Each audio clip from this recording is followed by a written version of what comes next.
दोस्तों, किसी धार्मिक स्थान पे जन्म लेने में कई जन्म लग जाते हैं। बहुत भाग्यशाली होते हैं वो लोग जो ऐसी जगह में जन्म लेते हैं। बात केवल इंसान की नहीं है, बल्कि पशु पक्षी से लेकर छोटे जीव की भी होती है।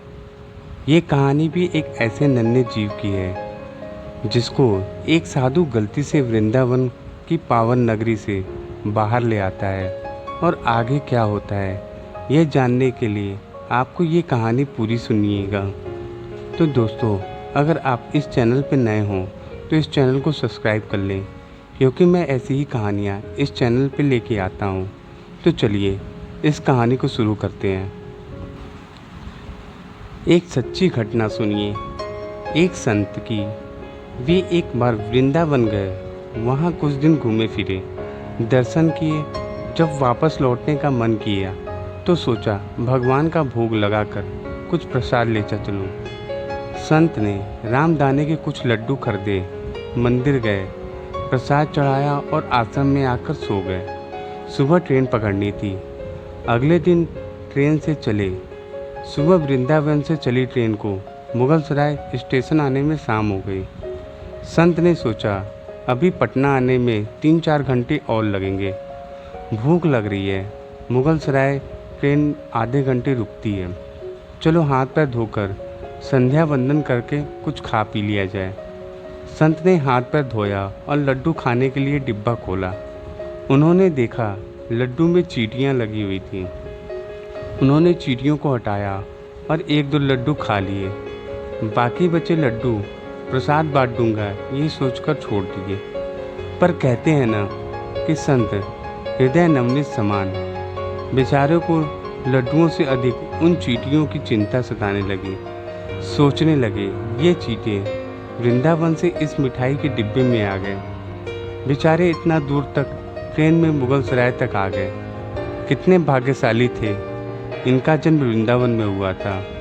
अब इतने दूर से पता नहीं कितने दिन लग जाएं, कितने जन्म लग जाएं इनको वापस पहुंचने में। पता नहीं ब्रज की धूल इनको फिर मिल पाए या नहीं। मैंने कितना बड़ा पाप कर दिया है, इसका वृंदावन छुड़वा दिया। नहीं, मुझे वापस जाना होगा। और संत ने उन चींटी को वापस उसी मिठाई के डिब्बे में सावधानी से रखा और वृंदावन की ट्रेन पकड़ ली। उसी मिठाई की दुकान के पास डिब्बे की धरती पर रखा और हाथ जोड़ लिया। मेरे भाग्य में नहीं तेरे ब्रज में रह सकूं तो मुझे कोई अधिकार भी नहीं कि जिससे भाग्य में ब्रज की धूल लिखी है उसे दूर कर सकूं। दुकानदार ने देखा तो आया। महाराज, चींटे लगे हैं तो कोई बात नहीं, आप दूसरी तौलवा लो। संत ने कहा भैया, मिठाई में कोई कमी नहीं थी, इन हाथों से पाप होते होते रह गया, उसी का पश्चाताप कर रहा हूँ। दुकानदार ने जब सारी बात जानी तो उस संत के पैरों के पास बैठ गया, भावुक हो गया। इधर दुकानदार रो रहा था, उधर संत की आंखें गीली हो रही थी।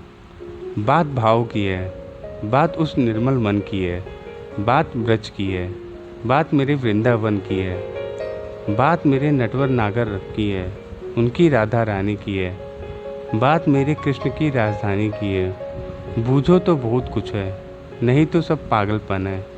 बस एक कहानी। जब भी घर से बाहर आ जाएं तो घर में विराजमान अपने प्रभु से ज़रूर मिलकर जाएं, और जब लौट कर आएँ तो उनसे ज़रूर मिलें, क्योंकि उनको भी आपके घर लौटने का इंतजार रहता है। घर में यह नियम बनाएं कि जब भी आप घर से बाहर निकलें तो घर में मंदिर के पास 2 घड़ी खड़े रहकर कहें, प्रभु चलिए, आपको साथ में रहना है।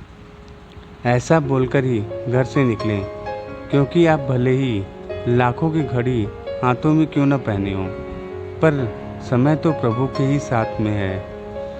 तो दोस्तों, आपको ये कहानी कैसी लगी? अगर अच्छी लगी हो तो इस वीडियो को लाइक कर दें और कमेंट में जय श्री कृष्ण ज़रूर लिखें। और इस चैनल पर नए हो तो इस चैनल को सब्सक्राइब कर दें। धन्यवाद।